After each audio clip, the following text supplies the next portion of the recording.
Elie Mpanzu walio wengi tunafahamu kwamba ni mchezaji wa Simba Sports Club ambaye alisaini mkataba wa almost miaka 2.5. Hii ni The Golden Boot. Ni ukaribisha kwenye siku nyingine ambayo tunaenda kuangalia kwa kina sakata juu ya mchezaji Elie Mpanzu ambaye anatajwa kujiunga na kikosi cha Young Africans. Haijawa wazi itakuwa ni mwezi Januari au itakuwa ni mwisho wa msimu huu kwa maana dirisha kubwa, lakini taarifa ziko hivyo kwamba Young Africans wako mawindoni wanamhitaji Elie Mpanzu. Leopard, kwa uchezaji wa Elie Mpanzu Yanga wanamhitaji? Mchezaji mzuri siku zote amekuwa anatakiwa na timu nzuri, hasa timu ambayo inahitaji mafanikio kwa sehemu moja ama nyingine, na mchezaji kuonekana kana kwamba anaweza kuwa sehemu ya hayo mafanikio. Ndio maana hii leo zinasemekana kuwa ni tetesi, Young Africans wanamhitaji Elie Mpanzu Kibisawala, nyota kutoka pale DRC Congo. Wengine wamekuwa wanamuita Volcano. Mpanzu ni mchezaji mzuri ambaye amekwisha jitanabaisha mwenyewe kutokana na kile ambacho amekuwa anakionyesha ndani ya uwanja. Ni mchezaji ambaye hutoacha kuwataja katika kikosi cha Simba kwamba ni hatari, basi ni Elie Mpanzu Kibisawala. Watu wengi wamekuwa wanamtolea macho kama miongoni mwa silaha kubwa kwa mwalimu wa Simba Sport Club ama katika timu ya Simba, katika wale ambao wanakwenda kuikabili Simba. Ni mchezaji ambaye akiwa kiwanjani ana sifa za kipekee sana, hasa spidi yake ambayo iko nayo, kasi, and then endurance. Nazungumzia eneo la uvumilivu. Mchezaji ambaye amekuwa yuko thabiti kwa 100%, lakini pia unakuja kuangalia matumizi yake ya miguu kwa ufasaha. Anaweza kutumia miguu yote miwili kwa wakati mmoja. Amekuwa anapiga kushoto lakini pia amekuwa anapiga kulia. Kwa hiyo ni mchezaji ambaye jinsi mpira utakavyokaa ndivyo atakavyokufunga. Mchezaji ambaye anajua wakati fulani afanye nini, anafahamu ile football mentality yake kichwani iko vizuri. Kwa hiyo ni mchezaji ambaye ukimwangalia anavyocheza unaona wazi amepitia kabisa kwenye ile misingi ya kucheza mpira. Kwa hiyo tunapoelekea kwenye dirisha dogo la usajili, hasa dirisha ambalo watu wengi wamekuwa wanahusishwa kuja kujiunga na hivi vilabu vikubwa nchini Tanzania, hutoacha kuwataja hawa mahasimu wakubwa wa soka. Muda mwingi wamekuwa wanatambiana sana. Tunafahamu misimu iliyopita ndio walikuwa wanazungumza. Yaani yule mchezaji ambaye amekuwa anaimbwa sana ndio amekuwa anahusishwa. Nakumbuka msimu uliopita wakati Young Africans Paco Mzuzwa yupo kwenye fomu, alikuwa anahusishwa pia kujiunga na klabu ya Simba.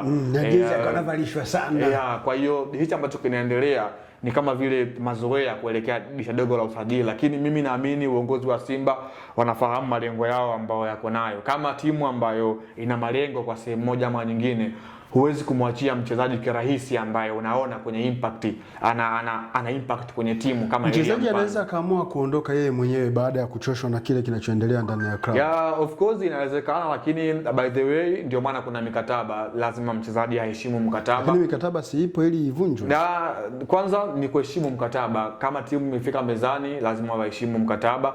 Ndio maana hata Young Africans wakiwa wanamchukua Prince Dube kutokea Azam FC waliheshimu kile ambacho alikisaini. Yanga waliheshimu mkataba. Of course yale ambayo yalitokea mara baada ya kufuatia kwa Prince Dube. Yanga kabisa aliheshimu mkataba wa Prince Dube na Azam.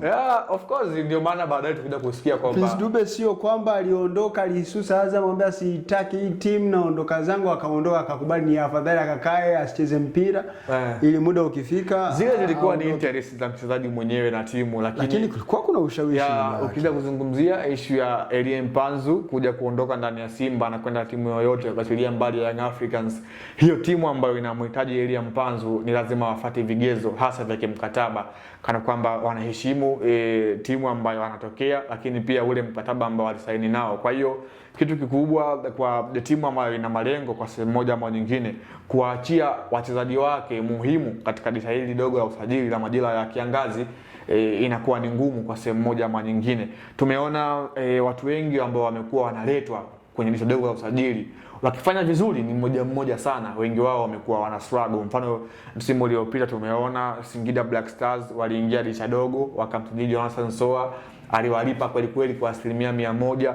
Ile inatokea mara baada ya miaka 10 kwa dirisha dogo la usajili kuweza kupata perfect. Lakini Mpanzu aliingia dirisha dogo. Yeah, of course improvement yake kwenye timu ilionekana na kila mmoja akasema leo this is Amani, na alikuwa na mchango mkubwa hata pia kwenye Simba kufika hatua ya finali ya michuano ya kombe la shirikisho barani Afrika na kufungwa mbele ya Renaissance Sportive de Berkane ya huko nchini Morocco.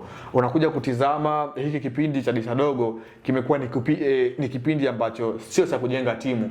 Ni kipindi ambacho mara baada ya kuwa kwenye nusu msimu na kutathmini timu yako kwa asilimia fulani, unakuja kuongeza yale maeneo ambayo yamekuwa yanavuja kwa sehemu kadhaa. Kwa mfano klabu ya Simba wanachokifanya Young Africans wanasajili kila mchezaji bora anayepatikana sokoni au wanatibu matatizo ya msingi ya klabu yao? Of course dirisha dogo limewekwa ili mradi kuziba yale mapengo ambayo yamekuwa yanaonekana mara baada ya msimu kuanza. Nafasi ya Mpanzu ambayo anaweza kwenda kucheza ndani ya Young Africans kuna pengo? Ni wazi eneo ambalo anacheza Mpanzu kibisawala ambalo ni mshambuliaji kutokea pembeni, na maanisha kushoto na kulia, ambaye anaweza akaswitch.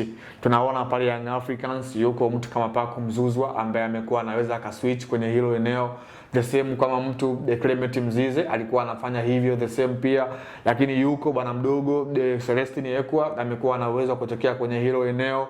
Bado wana contributions ya bwana mdogo Ini Munjon amekuwa na uwezo kucheza kwenye hilo eneo. Bado wana mtu kama vile Ofen Chikola amekuwa na ofa kwenye hilo eneo. Kwa hiyo unakuja kuangalia Young Africans wamekuwa wana watu wengi kwenye hilo eneo. Still wanafanya mustamariki. Young Africans wanachokifanya ni kuwakomoa Simba. Kama watakuwa kweli wako serious na wakifanikiwa kumngoa Mpanzu. Mpanzu hao wote ambao nimewataja by performance, by classic, lakini pia experience amewazidi. Ukimtoa mtu kama Paco Mzuzu ambaye tunasema yupo kwenye ubora wake. Yeah, of course. Celestine Ekwa ana kitu cha kujifunza kutoka kwa Mpanzu, jinsi ambavyo anacheza. Tunamtazama Ekwa amekuwa na vitu vingi mguuni, hajui afanye nini kwa wakati fulani. Mpanzu amekuwa yuko bora kwenye hiyo eneo. The same kwa Idi Munjon amekuwa na mambo mengi mguuni, hata pia kwa Ofen Chikola amekuwa na mambo mengi mguuni. Wamekuwa hawana ile decision making ambayo ni perfect, ambayo tunasema ni perfect execution wakati akiwa na mpira kwenye eneo la mwisho. Mpanzu kwa sehemu moja ama nyingine yeye amekuwa anaweza hilo eneo. So just imagine kama Young Africans wakifanikiwa kwenye hili. Unapaka Mzuzwa ambaye kwenye back area yuko vizuri, kwenye man to man changing amekuwa yuko vizuri, amekuwa na uwezo kufanya mtoko kwa mabeki wako na kuweza kuwapita hata kwenye kufunga na kuassist. And then upande wa kushoto au kulia tena uwe na Mpanzu kibisawala ambaye atakuofa kwenye kasi yake ambayo yuko nayo na endurance yake kiwanjani. Nafikiri Young Africans itakuwa ni timu ambayo haishikiki. And then tumesikia Young Africans wanahusishwa na kijana mdogo Maria kutoka nchini Angola. Itakuwa ni Yanga ambayo kwenye kila mchezo watakuwa wana consist zaidi ya magoli 5. Kwa hiyo hichi ambacho kinazungumzwa kama kikiwa ni kweli, lakini mimi siamini kwamba Simba wako tayari kuweza kumwachia mchezaji muhimu. Yaani Young Africans wakiweka mpunga wa kutosha Mpanzu hivi kwa sababu Mpanzu Simba sio baba yake, Simba sio mama yake, just matter of money. Mara mwisho kwenye dirisha dogo mchezaji kutoka Simba kwenda Young Africans au Yanga kwenda Simba ilikuwa ni mwaka gani? Ni ngumu kukumbuka, but huwa vinatokea vitu kwenye nyakati ambazo nobody can trust kwamba kitu kinatokea. So tujipe muda. Lakini mimi lisemwalo lipo na kama alipo liko njiani linakuja, tusubiri tuone. Nitakuwa mwisho kuamini kwenye hilo kwamba Simba wako tayari kuweza kumtoa mchezaji muhimu. Sio issue ya Simba kukubali. Ni issue ya Yanga kutoa pesa ndefu kumrob Mpanzu. Then anafanya visa, anaondoka ndani ya timu. Moja kati ya vitu ambavyo wewe unapaswa kuendelea kuvifuatilia ni Annual TV. Kwenye kipindi hiki ambacho tuko kwenye dirisha la usajili, itakuwa nondo juu ya nyingine tukikuletea taarifa mbalimbali zinazohusiana na masuala mazima ya usajili. Kesho tutakuja na exclusive kuhusiana na Musa Bala Conte.